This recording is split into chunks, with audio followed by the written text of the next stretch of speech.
Bonjour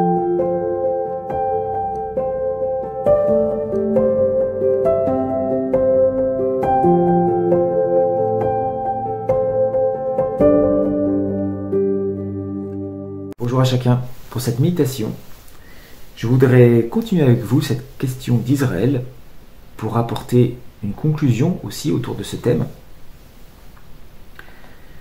Nous avons vu ensemble que les promesses faites à Abraham se réalisent pleinement dans ce mystère qu'est l'Église, corps de Christ, où juifs et païens ne forment plus qu'un seul corps, où on ne rentre pas en fonction de sa lignée biologique, mais en fonction de l'unique grâce de Dieu, et que Christ est tout en tous, abolissant nos différences.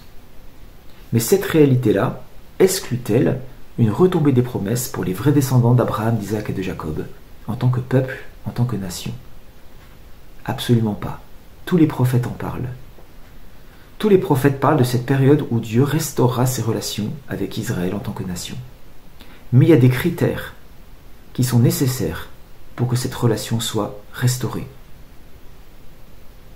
Et c'est important d'en parler parce que nous risquons de tomber dans des pièges, dans des caricatures de l'ennemi.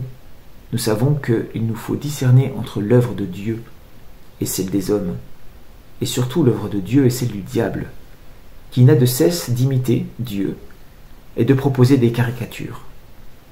Il le fera quand il présentera son faux Messie, celui dont Jésus a annoncé la venue. Donc, lisons ensemble Romains au chapitre 9, où Paul commence à nous aborder certains critères de ce retour. Au verset 27, l'apôtre Paul cite le prophète Ésaïe. Ésaïe, de son côté, s'écrie au sujet d'Israël. « Quand le nombre des fils d'Israël serait comme le sable de la mer, un reste seulement sera sauvé. Car le Seigneur exécutera pleinement et promptement sur la terre ce qu'il a résolu. » Et comme Ésaïe l'avait dit auparavant, si le Seigneur des armées ne nous eût laissé une postérité, nous serions devenus comme Sodome, nous aurions été semblables à Gomorrhe. Voilà deux choses que Paul avance. Ce ne sera qu'un reste, qu'un résidu. La majorité n'est pas inclue dans cette promesse de Dieu. Serait-elle comme le sable de la mer? Au verset 28, il dit que le Seigneur exécutera pleinement et promptement sur la terre ce qu'il a résolu. De quoi parle-t-il? Alors pour cela, il faut lire la prophétie originale, donc dans le livre d'Ésaïe, au chapitre 10. On va commencer au verset 20 de ce chapitre. En ce jour-là, le reste d'Israël et les réchappés de la maison de Jacob. Déjà, la notion de réchappé fait penser vraiment à des gens qui ont échappé à une épreuve terrible.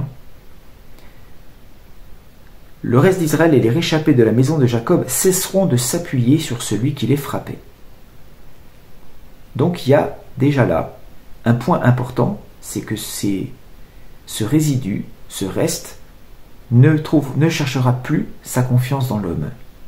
Il ne s'appuiera plus sur les décisions politiques de ceux qui sont au-dessus d'eux. Ils s'appuieront avec confiance sur l'Éternel, le Saint d'Israël. Dans ce résidu, il y aura une foi vivante en Dieu, une confiance véritable.